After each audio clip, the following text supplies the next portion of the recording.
Alam nyo ba ang kasabihan sa pag-aalaga ng kambing na ang mga kambing daw natin kapag pinapastol natin ay hindi dapat kumain ng mga damo na mas mababa pa sa kanilang tuhod? Goats should never eat below their knees. Ano kaya ang ibig sabihin nito? The goats should eat above their knees. Mga damo at halaman na mas mataas kaysa sa tuhod ng kambing. Bakit nga ba?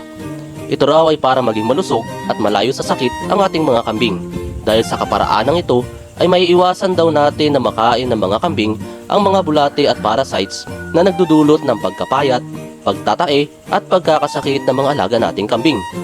Dahil sa mga damo raw na mas mababa pa sa tuhod ng kambing, naglalagay ang mga bulate at parasites na ito. Naniniwala ba kayo rito mga ka-3Rs?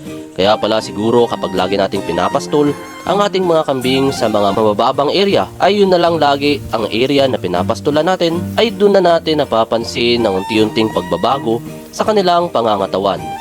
Ang iba'y nangangayayat na, nagtatae at nagkakasakit na.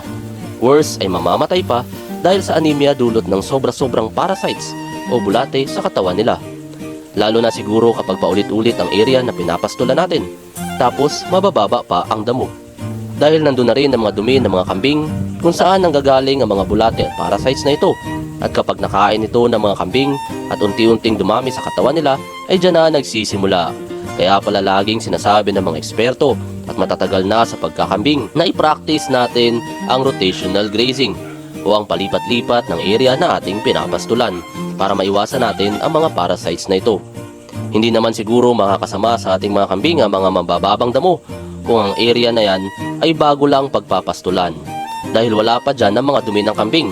Pero kapag paulit-ulit na nadumihan na yan ng mga dumi ng kambing, ay yan na ang problema.